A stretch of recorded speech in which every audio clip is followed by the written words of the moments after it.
अस्सलामुअलैकुम बिस्मिल्लाहिर्रहमानिर्रहीम। CCNP shoot के साथ मैं हूं मोहम्मद उमर और आज हमारा लेक्चर नंबर 2 स्टार्ट हो रहा है। तो लेक्चर नंबर 2 में आज हमने बैकअप की कुछ एडवांस टेक्निक्स को देखना है और उसके बाद हम एक जस्ट रिकैप करेंगे कि लॉग्स हम कैसे लिया करते थे, बेस लाइन कैसे लेनी है, डॉक्यूमेंटेशन, स्पैन और नेट फ्लो में क्या डिफरेंसेस हैं। तो ये जस्ट एक रिकैप लेक्चर होगा आपका। बैकअप की जो एडवांस टेक्निक है इसमें कुछ न्यू हम डिस्कस करेंगे कि बैकअप आज से पहले हम कैसे लेते थे और अब हम कैसे लिया करेंगे, और बैकअप लेने के एडवांस वेज क्या हैं, हम कैसे बैकअप का प्रोसेस ऑटोमेट कर सकते हैं। इस तरह की चीज़ें हम इसमें डिस्कस करेंगे। बाकी कुछ रिकैप चलेगा। तो चलते हैं। तो आज से पहले बैकअप लेने के लिए हम लोग क्या करते हैं कि कॉपी रनिंग कॉन्फ़िगरेशन TFTP ये कमांड एग्जीक्यूट किया करते थे। TFTP का एड्रेस डाल दिया करते थे और हमारी कॉन्फ़िगरेशन जो है वो TFTP सर्वर पे स्टोर हो जाया करती थी। लेकिन क्या हो कि अगर हमारे पास मोर देन 50 डिवाइसेस हैं, मोर देन 100 डिवाइसेस हैं, तो ये बड़ा इशू हो जाएगा हमारे लिए। एक ही कमांड को बार बार एग्जीक्यूट करना, और ये अच्छी भली लंबे सिंटैक्स वाली कमांड है। तो इससे बचने के लिए हम जो एक फीचर यूज़ करेंगे आज, आर्काइव फीचर। आर्काइव फीचर में क्या होता है कि हम पहले से ही अपना TFTP सर्वर जो है वो सेट कर लेते हैं और उसके बाद हम जस्ट कॉन्फ़िग आर्काइव की कमांड यूज़ करेंगे और हमारी कॉन्फ़िगरेशन जो है वो TFTP सर्वर पे ऑटोमेटिकली स्टोर हो जाएगी जाके। और मज़े की बात यह है कि हम इसमें टाइम भी सेट कर सकते हैं कि इस टाइम पे ये कमांड खुद ब खुद एग्जीक्यूट हो जाए और हमारी कॉन्फ़िगरेशन सेव हो जाए। तो हमें बस अब इतना भी काम करने की ज़रूरत नहीं होगी कि हम कॉन्फ़िग आर्काइव की कमांड को एग्जीक्यूट करें। तो let's move to the lab. तो लैब के लिए आज हमने क्या करना है, GNS3 यूज़ करना है लैब के लिए। तो ये GNS3 में मैंने कैसे कॉन्फ़िगरेशन की हुई है ये भी डिस्कस कर लेते हैं। जस्ट R1 और R2 है और इसके साथ मैंने क्या किया हुआ है, ये होस्ट 2 रखा हुआ है एक। ये होस्ट 2 जो है ये जस्ट एक यहाँ पे मशीन है और ये एक्चुअली मेरा लैपटॉप है जिसको मैंने राउटर के साथ कनेक्ट किया हुआ है। और मैंने अपने राउटर के ऊपर सोलरविंड की फ्री TFTP एप्लीकेशन जो है वो इंस्टॉल की हुई है, जिससे मेरा सिस्टम अब एज ए TFTP सर्वर भी काम कर रहा है। तो जैसे ही मैंने ये एप्लीकेशन इंस्टॉल की तो TFTP रूट जो है ये एक फ़ोल्डर बन गया है। तो ये कुछ ओल्ड कॉन्फ़िगरेशन है, इनको हम डिलीट कर देते हैं। तो TFTP सर्वर एप्लीकेशन मैंने इसके ऊपर इंस्टॉल करके इसको TFTP सर्वर बना लिया है और इसको मैंने अपने राउटर के साथ डायरेक्ट कनेक्ट कर लिया है। तो एक दफ़ा कनेक्टिविटी टेस्ट कर लेते हैं। को कनेक्टिविटी टेस्ट तो ठीक ही है, ऊपर पिंग चल रहा था। तो अब हम जो क्या करते हैं, R1 के ऊपर आर्काइव फ्यूचर को कॉन्फ़िगर करते हैं। तो आर्काइव फ्यूचर जो है इसकी स्लाइड्स आपके सामने हैं, तो आप स्लाइड से देख के कमांड्स को एग्जीक्यूट कर सकते हैं। तो कमांड्स को एग्जीक्यूट करते हैं आर्काइव, और आर्काइव में जाके हमने पाथ सेट कर देना है, पाथ TFTP। और उसके बाद हमने TFTP सर्वर का एड्रेस दे देना है 10.0.0.2.1, और उसके बाद $H। इसका क्या फ़ायदा होगा, $H से क्या होगा कि जब भी कॉन्फ़िगरेशन सेव होंगी वो राउटर के होस्ट नेम के साथ सेम होंगी। तो अगर हमारे नेटवर्क में 40 डिवाइसेस लगी हुई हैं तो 40 की 40 डिवाइसेस अपनी कॉन्फ़िगरेशन जब TFTP सर्वर पे सेंड करेंगी तो वो TFTP सर्वर पे राउटर के होस्ट नेम के साथ सेव होंगी। तो एग्ज़िट करते हैं यहाँ से, एग्ज़िट। तो अभी हमारे पास देखें TFTP रूट का जो फ़ोल्डर है ये बिल्कुल एम्प्टी है। और जैसे ही मैं R1 के अंदर कॉन्फ़िग आर्काइव की कमांड, आर्काइव कॉन्फ़िग की कमांड दूंगा, आर्काइव कॉन्फ़िग, तो आप देखेंगे कि एक ये देखें मेरे पास फाइल आ गई है। तो अब ये कॉन्फ़िगरेशन फाइल जो है ये बैकअप हो गई है। तो आर्काइव फीचर का एक फ़ायदा तो ये है कि ये कॉन्फ़िगरेशन को बैकअप करने के लिए यूज़ होता है। दूसरा फ़ायदा ये है कि हमें TFTP सर्वर पे आके वेरीफाई करने की ज़रूरत नहीं है कि हमारी कॉन्फ़िगरेशन बैकअप हो गई है या नहीं। हम शो आर्काइव की कमांड यूज़ करेंगे और ये हमें बता देगा कि मोस्ट रिसेंट बैकअप हमने कौन सा लिया है। तो इसके अलावा अब हम क्या करते हैं, अब हम ऑटोमेट बैकअप प्रोसेस। तो हम बैकअप प्रोसेस को ज़रा ऑटोमेट करने की कोशिश करते हैं कि ये हमें आर्काइव कॉन्फ़िग की कमांड बार बार ना चलानी पड़े, ये खुद ब खुद एग्जीक्यूट हो और हमारी जो कॉन्फ़िगरेशन है वो भी सेव हो जाए। तो ये उसके लिए मैंने कमांड सिंटैक्स आपके सामने लिखा हुआ है। अपनी लैब में चल के इसको ऑटोमेट करने की कोशिश करते हैं।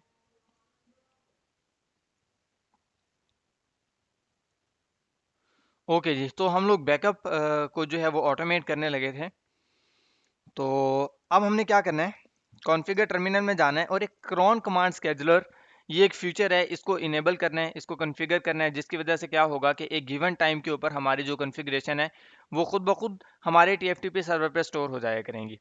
तो ज़रा कमांड स्केजुलर चलाने से पहले मैं डू शो क्लॉक करके अपनी क्लॉक टाइमिंग देख लूँ कि इस वक्त 13:11 हो रहे हैं, यानी ये 1:11 हो गए। तो अब हमने इस हिसाब से अपनी क्रॉन कमांड स्केजुलर को कॉन्फ़िगर करना है। तो क्रॉन पॉलिसी लिस्ट, और इस पॉलिसी लिस्ट को कोई नाम दे लें, बैकअप डैश कॉन्फ़िग का नाम दे लें और एंटर। और अब इसके अंदर हम बता देते हैं कि हमने कौन सी कमांड चलानी है। राइट मैम की एक तो कमांड हम चलाना चाहते हैं, और एक CLI में हम आर्काइव कॉन्फ़िग की कमांड जो है इसको रन करना चाहते हैं, एग्जिट। और अब हम इसको एक टाइम सेट कर देते हैं, क्रॉन अकरेंस, और इसके बाद हम इसको एक नाम दे देते हैं बैकअप, और उसके बाद हम एक टाइम सेट कर देते हैं। तो यहाँ पे अब हम 13:11 हो रहे हैं, तो हम 13:14 कर देते हैं, क्योंकि 2 मिनट हमें कन्फिग्रेशन में लग जाएंगे। और यहाँ पे अब मैं डेली बैकअप भी कर सकता हूँ, डे और मंथली भी कर सकते हैं। तो मैं इसको कह देता हूँ कि आज जो है डेट है वो है 1, और रिकरिंग के इसको बार बार जो है वो सेव करता रहे। अच्छा जी, उसके बाद हमने पॉलिसी लिस्ट और जो हमने पॉलिसी ऊपर बनाई थी बैकअप डैश कॉन्फ़िग, वो यहाँ पे हमने अप्लाई कर देनी है, बैकअप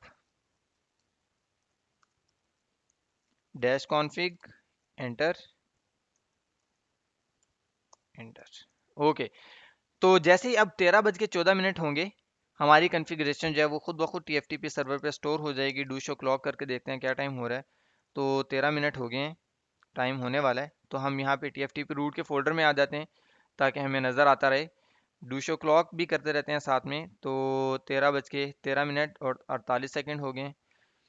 तो 53, थोड़ी देर बाकी है, और यहाँ पे कॉन्फ़िगरेशन का जो है वो बैकअप बनना चाहिए। ओके, बैकअप बैकअप ओ बैकअप, ग्रेट। देख रहे हैं आप, खुद ब खुद एक बैकअप फाइल जो है ये हमारे पास आ गई है। ओके, तो इस तरह अब हम ऑटोमेटिकली अपनी डिवाइसेस का बैकअप ले सकते हैं। अब हमें क्या करना है कि सारी डिवाइसेस के ऊपर हम ये कॉन्फ़िगरेशन कर देंगे, तो सारी डिवाइसेस जो हैं वो ऑटोमेटिकली बैकअप जो है वो TFTP सर्वर पे सेंड करना शुरू कर देंगी। तो ये पर्पस था हमारा क्रॉन कमांड स्केजुलर का, और यही आज हमने स्टडी करना था कि आर्काइव फीचर को हम कैसे यूज़ करते हैं, क्रॉन कमांड स्केजुलर को कैसे हम यूज़ करते हैं। तो अब हमें ना तो कॉपी की कमांड चलाने की ज़रूरत है और ना आर्काइव कॉन्फ़िग की कमांड चलाने की ज़रूरत है। हमारी कॉन्फ़िगरेशन अब खुद ब खुद एक गिवन टाइम के ऊपर जो है वो TFTP सर्वर पे स्टोर हो जाया करेंगे। और मज़े की बात यह है कि वो स्टोर होने के साथ साथ अपने पास भी इसका एक रिकॉर्ड रखता है। शो आर्काइव करते हैं, तो यहाँ पे ये देखें मोस्ट रिसेंट बैकअप, ये वो हमें बता रहा है। तो जब भी वो एक बैकअप फाइल TFTP सर्वर को सेंड करेगा, उसका एक जो है लॉग अपने पास भी रख लेगा। तो हमें TFTP सर्वर पे जाके वेरीफाई करने की ज़रूरत नहीं है कि कॉन्फ़िगरेशन आई है या नहीं, हम यहीं से बैठ के भी देख सकते हैं। ओके जी, तो ये एक एडवांस फीचर था बैकअप करने के लिए। आगे चलते हैं। तो आगे नेट फ्लो पोर्ट स्पैन। तो नेट फ्लो और पोर्ट स्पैन ये भी हमारी इंपॉर्टेंट कंसिडरेशन का पार्ट है कि हमने अपने नेटवर्क में नेट फ्लो लगाना होता है ताकि हमें पता चलता रहे कि इस वक्त फ्लो ऑफ कम्युनिकेशन क्या चल रहा है। और ये हम with respect to port number, with respect to IP address, source IP address, destination IP address के हिसाब से हम फ्लो कंट्रोल लगा सकते हैं। तो ये फ्लो कंट्रोल की कॉन्फ़िगरेशन है, नेट फ्लो की कॉन्फ़िगरेशन है। तो मैंने अपने सिस्टम के ऊपर नेट फ्लो पहले से कॉन्फ़िगर किया हुआ है। और नेट फ्लो कॉन्फ़िगर करने के साथ साथ हम इस नेट फ्लो को जो है किसी एप्लीकेशन के थ्रू भी मॉनिटर कर सकते हैं, और हम इसको कमांड के थ्रू भी मॉनिटर कर सकते हैं। अगर हमने कमांड के थ्रू मॉनिटर करना हो तो हम क्या करते हैं, show IP flow cache, IP cache flow, IP cache flow flow. तो ये देखें जी, इस वक्त हमारे नेटवर्क में जो ट्रैफिक है, कुछ TCP की ट्रैफिक है, टेलनेट हुई हुई है, और टीसीपी की कुछ और कम्युनिकेशन भी है, और इसके अंदर यहाँ पे आईसीएमपी की ट्रैफिक भी है। और इस वक्त जो सोर्स आईपी एड्रेस है वो 200.0.0.2 और डेस्टिनेशन है 20.0.0.1। अगर मैं आपको अपनी लैब के अंदर ये सारी चीज़ें दिखाऊं तो ये कुछ ऐसे है कि यहाँ से मैंने इस राउटर को टेलनेट भी कर रखा है, और यहाँ से पिंग की ट्रैफिक भी कुछ देर पहले तक यहाँ जा रही थी, वो पिंग मैंने बंद कर दी है। और नेट फ्लो मैंने F0/0 पे लगाया हुआ है। तो अगर आप लोग देखें नेट फ्लो में वो यही कॉन्फ़िगरेशन हमें दिखा रहा है, यही चीज़ें हमें दिखा रहा है। फ्लो कंट्रोल इस वक्त फ्लो ऑफ ट्रैफिक हमें दिखा रहा है एक्चुअली, कि सोर्स F0/0 पे नेट फ्लो मॉनिटर हो रहा है, और ये सोर्स आईपी एड्रेस ये है, यानी इसका आईपी एड्रेस है, और डेस्टिनेशन आईपी एड्रेस है 20.0.0.1। ये F0/0 का आईपी एड्रेस है R1 पे। और 120 पैकेट्स जो हैं ये हिट हो चुके हैं, यहाँ पे 120 पैकेट्स यहाँ से पास हो चुके हैं। तो ये इस तरह की सारी इन्फॉर्मेशन हमें दे रहा है, और ये इसने मल्टीपल फ्लोज, काफ़ी सारे फ्लोज जो हैं उसकी इन्फॉर्मेशन अपने पास रखी हुई है। तो कहने का मतलब ये है कि नेट फ्लो में वो अपने पास source IP, destination IP, source port, destination port, और इसके अलावा सोर्स प्रोटोकॉल, डेस्टिनेशन प्रोटोकॉल, इन सब चीज़ों की इन्फॉर्मेशन अपने पास स्टोर कर रहा होता है। और यहाँ पे क्या हो रहा है, नेट फ्लो मॉनिटर यहाँ पे हो रहा है, और इसकी इंफॉर्मेशन जो है ये विंडोज़ 8 की मशीन पे भी सेंड हो रही है। और विंडोज़ 8 की मशीन ये मेरा वी एम वेयर है, और वी एम वेयर में हमारे पास ये जो सारी इंफॉर्मेशन है, ये हमारे पास ये एक नेट फ्लो की, सोलर विंड की नेट फ्लो एप्लीकेशन है। इसके अंदर हमारे पास ये सारी इंफॉर्मेशन ये देखें यहाँ पे आ रही है। फिर 0/0 पे नेट फ्लो मॉनिटर हो रहा है कि जो इनबाउंड ट्रैफिक है वो है 400 बिट्स पर सेकंड, और आउटबाउंड ट्रैफिक है 496 बिट्स पर सेकंड। तो इस तरह हम इसको हम इसका ग्राफिकल व्यू भी ले सकते हैं। तो ओके जी। तो नेट फ्लो में हमने अभी देखा कि सिर्फ फ्लो ऑफ ट्रैफिक की इंफॉर्मेशन हमारे पास आ रही होती है, लेकिन पोर्ट स्पैन में हम क्या करते हैं, फ्लो ऑफ ट्रैफिक हम जब हमने पे लोड की इंफॉर्मेशन भी लेनी हो कि इस पैकेट में क्या डाटा जा रहा है, तो हम पोर्ट स्पैन कॉन्फ़िगर कर लेते हैं।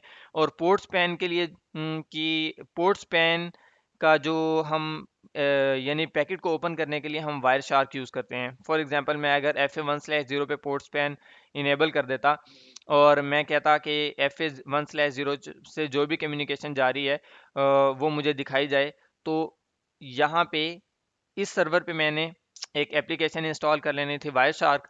तो जो भी पैकेट यहाँ से गुजरता उसकी एक कॉपी जो है वो इस सर्वर के पास भी आ जाती, और वो वायर शार्क में ओपन हो जाता, और हम देख सकते थे कि इस पैकेट में क्या इन्फॉर्मेशन जा रही है। ओके जी। तो लॉगिंग लॉगिंग लॉगिंग हम किस लिए यूज़ करते हैं कि हमारे हम लॉग जनरेट करवा रहे होते हैं अपने राउटर में या अपनी तमाम नेटवर्क डिवाइसेस के अंदर, ताकि हम जब भी कोई प्रॉब्लम आए हम लॉग चेक कर सकें कि क्या प्रॉब्लम आया था, किस वजह से ये लॉग जनरेट हुए थे। और इसके अलावा हम SNMP सर्वर में ये जितनी भी चीज़ें मैंने आपको लॉगिंग, नेट फ्लो, ये सारी चीज़ें दिखाई हैं, इन सब का हम एक ग्राफिकल व्यू भी ले सकते हैं अपने SNMP में।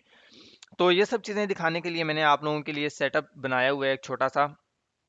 अ, ये देखें, मैंने इसके ऊपर सारी चीज़ें SNMP भी कॉन्फ़िगर किया हुआ है, इसके ऊपर लॉग सर्वर भी कॉन्फ़िगर किया हुआ है, और इसके ऊपर नेट फ्लो भी कॉन्फ़िगर किया हुआ है। और ये क्या कर रहा है, इन सारी चीज़ों की इंफॉर्मेशन इधर सेंड कर रहा है।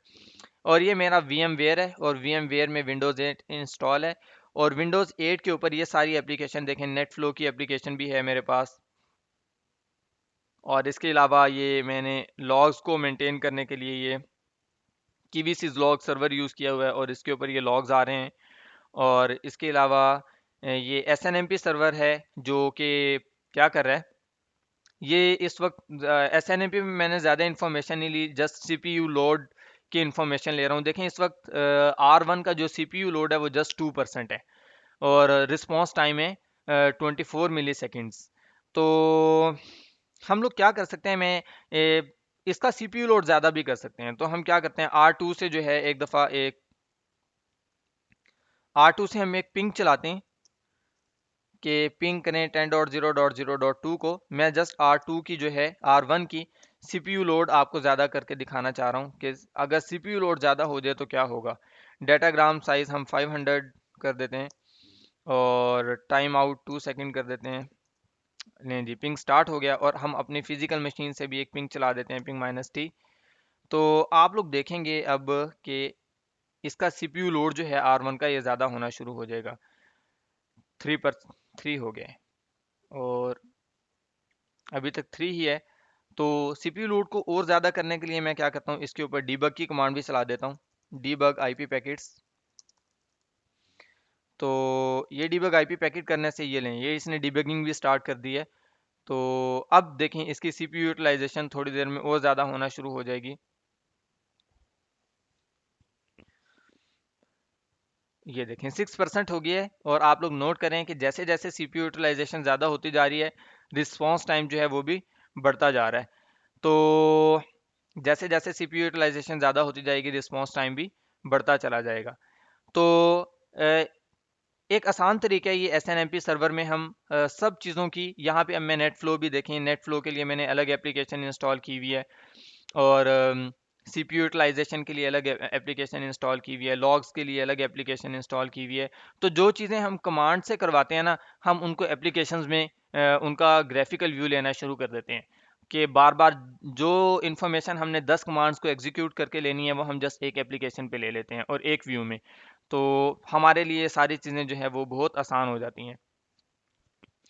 तो अगर मैंने ये सीपीयू की इंफॉर्मेशन लेनी हो कि इस वक्त राउटर का सीपीयू कितने परसेंट यूज़ हो रहा है, तो उसके लिए मैं क्या करूँगा, एक कमांड है शो प्रोसेस सीपीयू, वो कमांड एग्जीक्यूट करेंगे और हमें सीपीयू यूटिलाइजेशन का पता चल जाएगा। तो R1 के ऊपर तो भाई बड़ी स्पीड से डिबगिंग लगी हुई है, तो मैं इसके ऊपर ये कमांड एग्जीक्यूट नहीं कर सकता। हम क्या करते हैं, अपनी इस वर्चुअल मशीन से बैठ के R1 को मैंने होपफुली टेलनेट किया हुआ था, टेलनेट बंद हो गया, तो एक दफ़ा दोबारा टेलनेट कर लेते हैं। इनेबल सिस्को लें जी। तो यहाँ से बैठ के हम लोग शो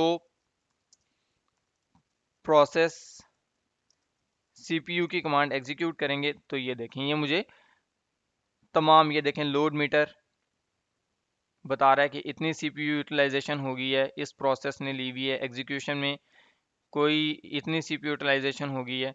तो इस तरह ये हमें सारे जितने भी प्रोसेस हमारे सीपीयू में चल रहे हैं सबकी सीपीयू यूटिलाइजेशन बताएगा। तो अब देखें ये जो कमांड हमने चलाई है ना, इससे अंदाज़ा लगाना ज़रा मुश्किल है एज़ कम्पेयर टू ये इसके अंदर। यहाँ से देखें हम बड़ी आसानी से सीपीयू टोटल सीपीयू यूटिलाइजेशन देख सकते हैं। और अगर हम प्रोसेस बाय प्रोसेस चेक करना चाहें तो हम यहाँ से प्रोसेस बाय प्रोसेस भी चेक कर सकते हैं। तो ये जो है, ये अभी प्रोसेस बाय प्रोसेस भी हमें दिखा सकता है। तो अभी ये इंफॉर्मेशन जो है वो गैदर कर रहा है, थोड़ा सा टाइम लेगा। इस वक्त मेरे सिस्टम पे लोड बहुत ज़्यादा हो गया। तो एसएनएमपी सर्वर का हमें ये फ़ायदा होता है कि हम सारी जो कॉन्फ़िगरेशन है, हम जो सारी, यानी कि हमारी जितनी भी चीज़ें हैं, जितनी भी हमारी इंफॉर्मेशन है, लॉगिंग की इंफॉर्मेशन है, सीपीयू यूटिलाइजेशन की इंफॉर्मेशन है, वो सारी हम एसएनएमपी सर्वर के ऊपर, फ्लो कंट्रोल की इंफॉर्मेशन एसएनएमपी सर्वर पे हम एक ग्राफिकल व्यू में ले सकते हैं। तो इससे हमारा काम आसान हो जाता है। सम मोर टी-शूट कमांड्स, तो सम मोर टी-शूट कमांड्स ये इनको अप्लाई करने के लिए पैकेट ट्रेसर यूज़ करते हैं। और पैकेट ट्रेसर में हमने क्या करना है जी, ये सारी कमांड्स अप्लाई करनी है। तो पैकेट ट्रेसर में हमने टास्क हमारा ये है कि R2 पे हम लोग बैठे हैं और हमने R3 और R4 को पिंग करना है। R3 और R4 को पिंग करेंगे और अगर ये पिंग नहीं होंगे तो हम इन्हें ट्रबल शूट करेंगे। तो पिंग करते हैं जी 1.1.1.3 को। तो नो, कोई पिंग नहीं हो रहा।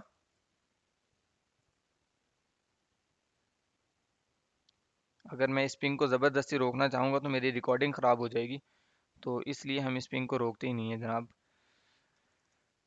इसी तरह R4 को पिंग करके देखते हैं 1.1.1.4 को। ओ, ये भी पिंग नहीं हो रहा। R4 भी पिंग नहीं हो रहा और रिकॉर्डिंग भी ख़तरे में लग रही है। तो R4 भी पिंग नहीं हो रहा। तो अब हमने क्या करना है, हमने OSI लेयर मॉडल को यूज़ करते हुए पहले लेयर 1 कनेक्टिविटी टेस्ट करेंगे, फिर लेयर 2 कनेक्टिविटी टेस्ट करेंगे और देखेंगे कि हम ट्रबल शूट कर सकते हैं या नहीं। तो लेयर 1 कनेक्टिविटी टेस्ट करने के लिए हम लोग, एक बड़ी ज़बरदस्त हमारे पास कमांड है शो CDP नेबर।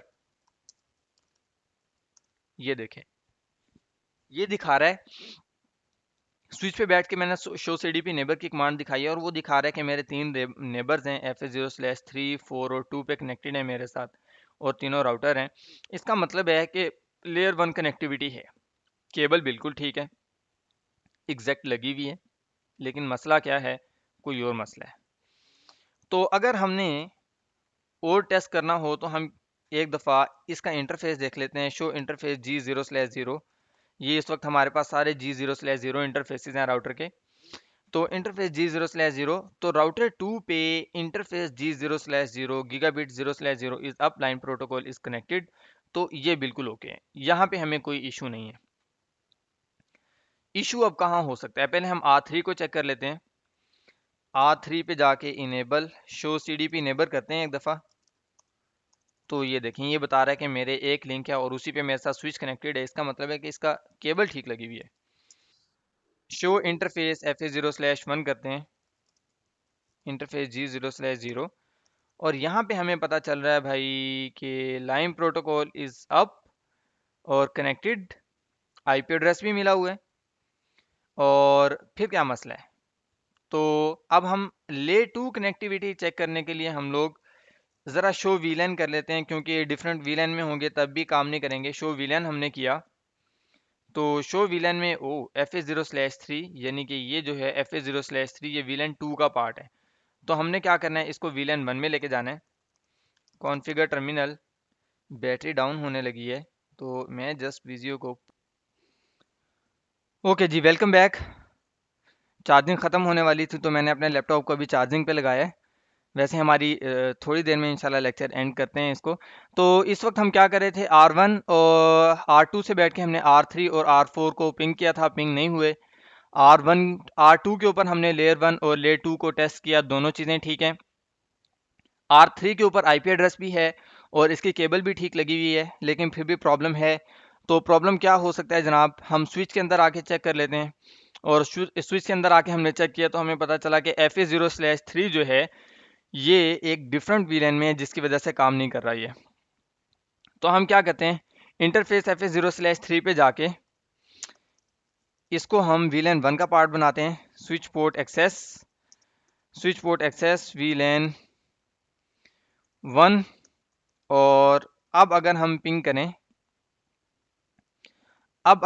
करें, R1 और R2 को, तो इनको पिंग होना चाहिए।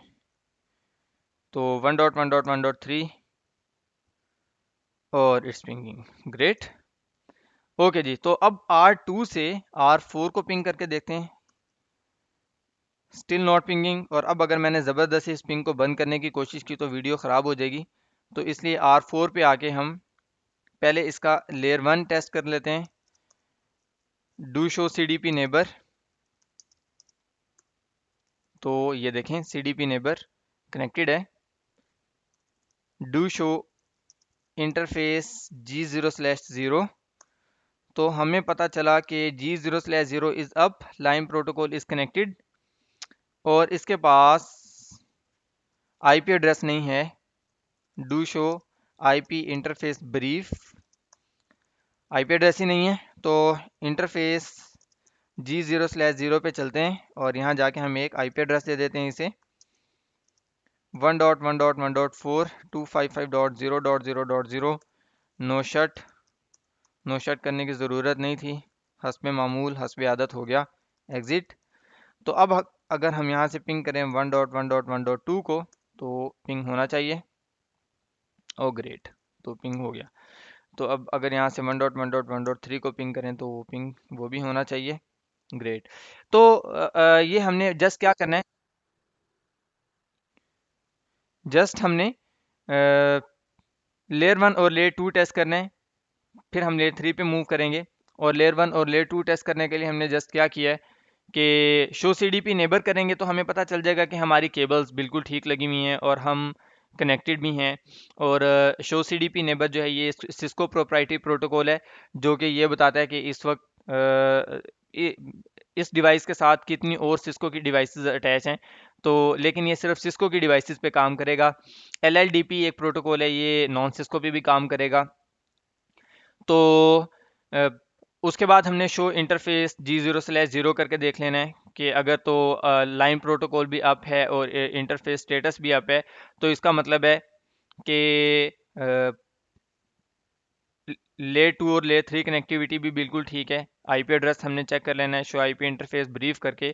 तो होपफुली इन इन तीन चार चीज़ों को चेक करने से जो है हमारी कॉन्फ़िगरेशन जो है और हमें पता चल जाएगा कि ये अप एंड अप है या नहीं। और एक चीज़ जो मैं आपको बताना चाह रहा था वो ये कि सीडीपी जो है ये सिक्योरिटी रीजंस की वजह से बंद भी हो सकते हैं।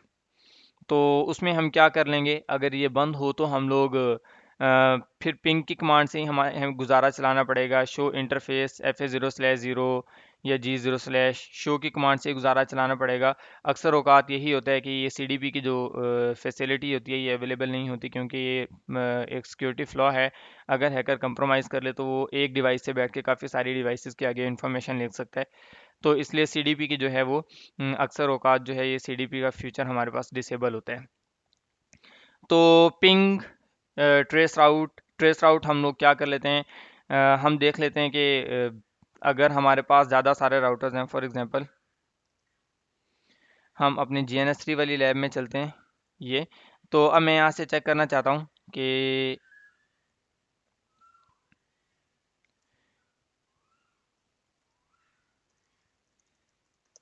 पिंग सपोज करें, पिंग अगर मैं 200.0.0.2 को पिंग करूं, ये मेरी VM की मशीन है विंडोज़ 8 की, तो ये पिंग हो रहा है। सपोज करें किसी वजह से ये पिंग नहीं हो रहा, तो हम क्या करते हैं, R2 पे जाके इंटरफेस FA, यहाँ तो एक पिंग चल रहा है। इस पिंग को अगर मैंने बंद किया तो वीडियो ख़राब हो जाएगी, तो R1 पे चले जाते हैं। वही सब जगह पे मैंने कुछ ना कुछ किया हुआ है। तो यहाँ से हम ज़रा लॉगिन होके अनऑल कर देते हैं एक दफ़ा।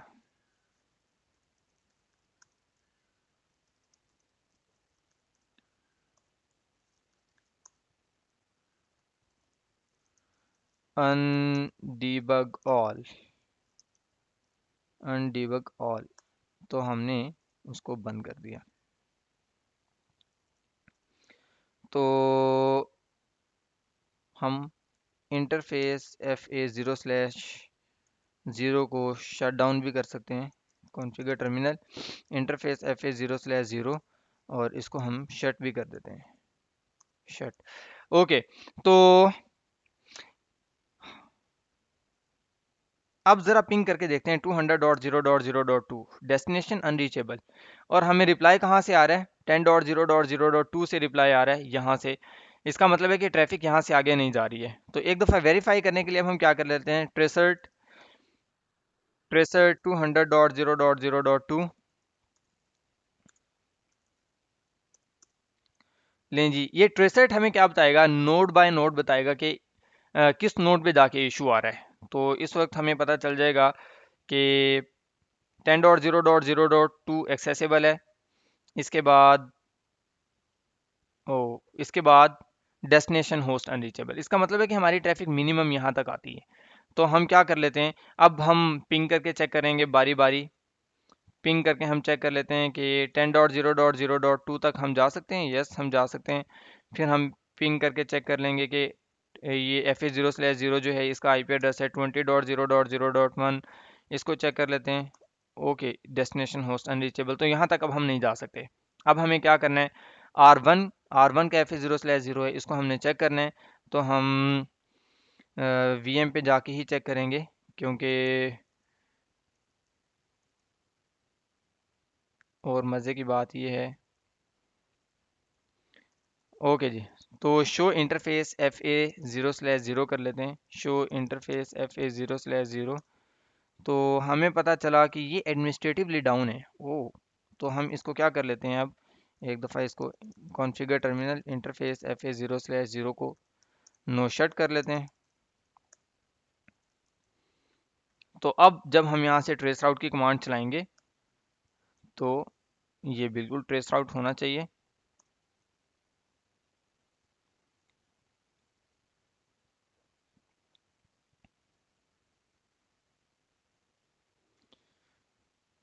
ट्रेस राउट हो रहा है। ट्रेस राउट से देखें हमें रिस्पॉन्स टाइम का भी पता चल जाता है। तो 20.0.0.2 और ये हमारे पास ये VM मशीन का की इंफॉर्मेशन आ गई। लें जी, ट्रैफिक यहाँ पे आई, फिर यहाँ से इधर और यहाँ से फिर इधर, तो ये ट्रेस राउट की इंफॉर्मेशन मुझे यही कुछ दिखा रही है। कहाँ गया ट्रेस राउट का रिजल्ट? This one. ओके जी, तो ये ट्रेस आउट का यूज़ है कि हमने ट्रेस आउट को कैसे यूज़ करना होता है। तो आज का लेक्चर यहाँ पे एंड होता है। और आप लोग मुझसे क्वेश्चन पूछ सकते हैं, फेसबुक के पेज पे भी कमेंट कर सकते हैं। और आज के लेक्चर में इतना ही। इंशाल्लाह नेक्स्ट लेक्चर के साथ जल्दी ही मुलाकात होगी। अल्लाह हाफिज़।